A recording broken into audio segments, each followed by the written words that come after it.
una joven de 17 años desapareció en Sevilla una noche de enero de 2009.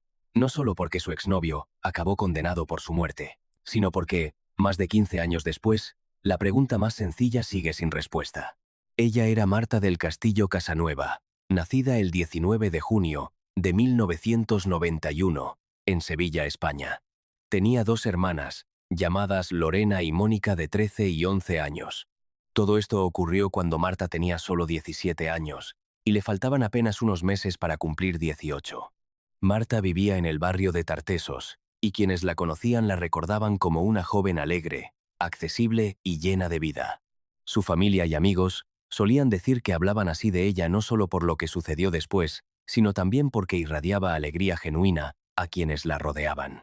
Decían que cuando sonreía, su felicidad era palpable, como si una luz la envolviera. La recordaban como una chica muy delgada que comía mucho. Muchos se preguntaban cómo era posible que nunca engordara. Incluso tenía algunas manías extrañas, como añadir azúcar a ciertas comidas, algo que a sus amigos siempre les resultaba raro y divertido. Era muy unida a su familia y mantenía una relación muy fuerte con ellos. Para Marta, sus seres queridos siempre fueron su máxima prioridad.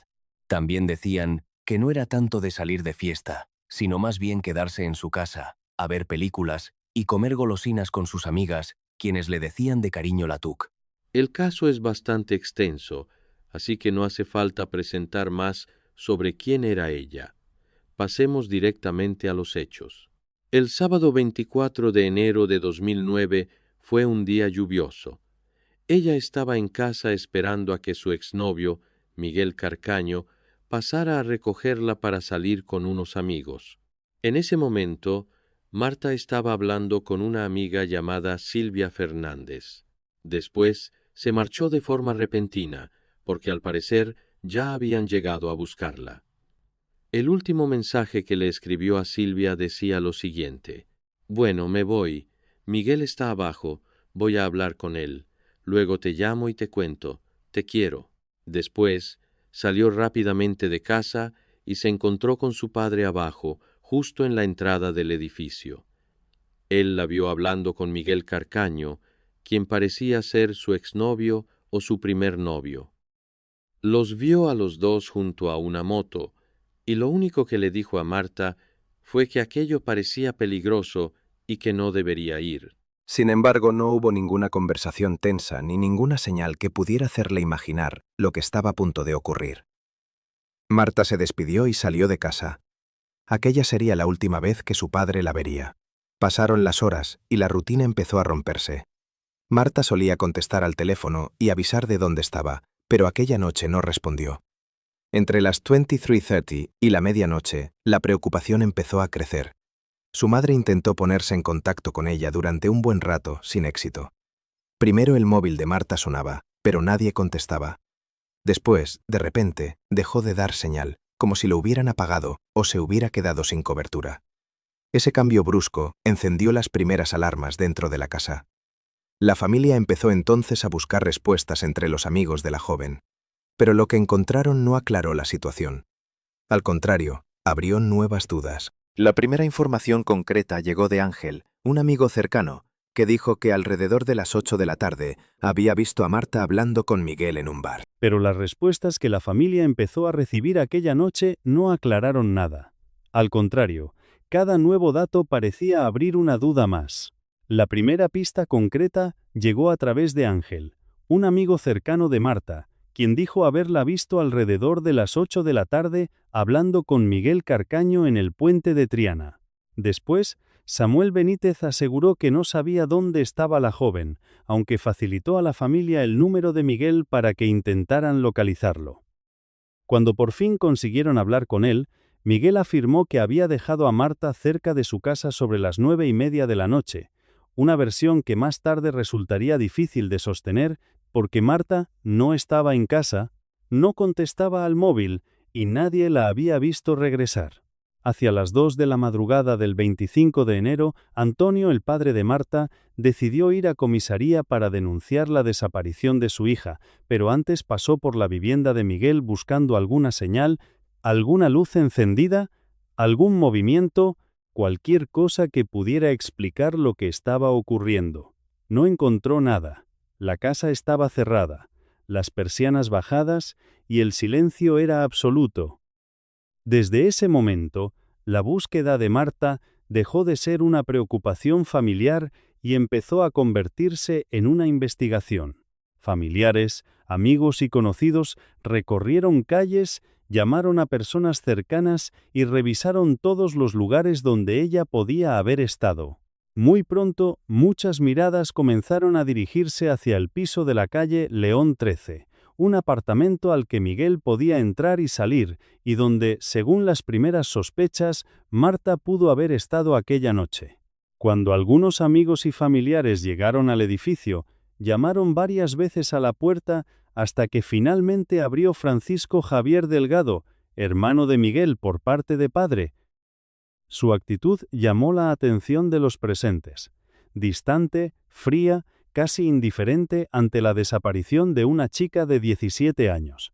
Pero hubo otro detalle que inquietó todavía más. Desde dentro del piso salía un fuerte olor a productos de limpieza, especialmente a lejía. Francisco Javier explicó que Marta solo había pasado por allí unos minutos para recoger unos CD y que después se había marchado, mientras Miguel, según él, había dormido en casa de su novia. Pero esa explicación no convenció a quienes la estaban buscando. Más tarde, algunos vecinos aportaron relatos aún más preocupantes. Uno dijo haber visto a Miguel durante la madrugada empujando una silla de ruedas por el pasillo con un bulto encima que no pudo identificar. Otro aseguró haber escuchado golpes, ruidos fuertes y gritos procedentes del interior del piso, incluida una voz femenina que se interrumpió de golpe. No había todavía una prueba definitiva, pero el ambiente alrededor de aquel apartamento se volvió cada vez más oscuro. El olor a lejía, la actitud fría de Francisco Javier, las versiones poco claras y los testimonios de los vecinos formaban una escena difícil de ignorar. Durante los primeros días, la policía intentó reconstruir los últimos movimientos de Marta. Se confirmó que después de salir de casa, subió a la moto de Miguel, que hicieron una parada en casa de una amiga para entregar material de estudio y que después se reunieron con otros jóvenes, entre ellos Francisco Javier García, conocido como el Cuco. Más tarde, Marta y Miguel estuvieron en el puente de Triana, donde hablaron con Ángel durante unos minutos en un ambiente aparentemente tranquilo. Después de ese encuentro, los dos continuaron solos, y la investigación llevó de nuevo al piso de León 13. Según la reconstrucción, Marta habría entrado allí poco después de las 9 de la noche. A las 21:01, su teléfono móvil dejó de funcionar. No hubo más llamadas, no hubo más mensajes, no hubo más señal. Ese apagón marcó el comienzo de un vacío que nunca pudo cerrarse por completo. En los días siguientes, Sevilla se volcó en la búsqueda. La imagen de Marta apareció en carteles por toda la ciudad. Hubo concentraciones, marchas y búsquedas organizadas por familiares, vecinos y voluntarios. Se rastrearon calles, descampados, zonas cercanas al río y lugares donde cualquier pequeño indicio pudiera llevar hasta ella. Pero a medida que pasaban los días sin respuestas, la presión sobre Miguel aumentaba. La policía decidió intervenir sus comunicaciones y una conversación con su hermano Francisco Javier resultó clave. En ella, éste le aconsejaba guardar silencio y le decía que la policía no sospechaba de él. Poco después, Miguel fue detenido. Durante el interrogatorio, terminó admitiendo su implicación, pero lo que parecía una confesión definitiva se convirtió en el inicio de un laberinto. Primero dijo que había discutido con Marta en el piso de León 13 y que, en medio de la pelea, la golpeó en la cabeza con un cenicero. Según su versión, creyó que había muerto y pidió ayuda a Samuel y a El Cuco para deshacerse del cuerpo. Afirmó que lo envolvieron, lo colocaron en una silla de ruedas y lo arrojaron al río Guadalquivir. Esa declaración provocó una búsqueda enorme en el río, con equipos especializados, embarcaciones y buzos, pero no apareció nada, ni cuerpo, ni prueba concluyente, ni respuesta. Entonces Miguel cambió su historia.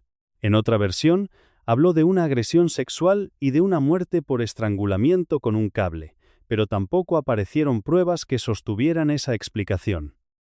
En el piso se encontraron restos de ADN de Marta en varios lugares, así como un cable con ADN de Miguel y de su hermano, indicios que confirmaban que algo importante había ocurrido allí, pero que no permitían reconstruir toda la verdad. Con el tiempo, Miguel volvió a modificar su declaración, regresó a la versión del cenicero y después intentó desplazar la responsabilidad sobre el destino del cuerpo hacia Samuel y el Cuco. Cada nuevo relato no aclaraba el caso, lo ensuciaba más. Samuel y el Cuco terminaron negando su participación y presentaron sus propias coartadas. Como el Cuco era menor de edad, su proceso se juzgó por separado y finalmente fue condenado solo por encubrimiento. Samuel, Francisco Javier Delgado y María García, pareja de este último, fueron absueltos, algo que provocó una enorme indignación en la familia de Marta, convencida de que varias personas sabían más de lo que habían contado. Miguel Carcaño fue el único condenado por la muerte de Marta, con una pena que finalmente quedó en 21 años y 8 meses de prisión. Pero para la familia, esa condena nunca fue suficiente, porque Marta seguía sin aparecer. Años después, Miguel volvió a cambiar su versión y señaló directamente a su hermano Francisco Javier como responsable de la muerte, afirmando que Marta habría intentado separarlos durante una discusión y que él la habría golpeado con la culata de una pistola. La justicia no consideró creíble esa nueva declaración, pero aún así se realizaron nuevas búsquedas, incluida una en la finca de Majalova. Otra vez, no encontraron nada. En 2019, unas grabaciones revelaron que se había mentido sobre la hora a la que Miguel volvió a casa la noche de los hechos, lo que volvió a abrir preguntas sobre lo que realmente ocurrió. En 2025, el caso volvió a reactivarse parcialmente por cuestiones relacionadas con el análisis del teléfono móvil de Miguel y por nuevas polémicas surgidas en prisión, pero ninguna de esas novedades trajo lo que la familia llevaba años esperando: el cuerpo de Marta.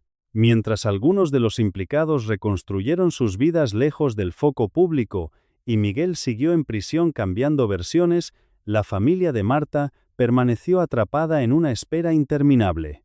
Sin cuerpo, sin tumba, sin despedida y sin una verdad completa. El caso de Marta del Castillo no es solo la historia de una joven asesinada, es la historia de cómo una mentira puede convertirse en una segunda condena para una familia. Porque hay crímenes que no terminan con una sentencia, terminan solo cuando la verdad deja de esconderse.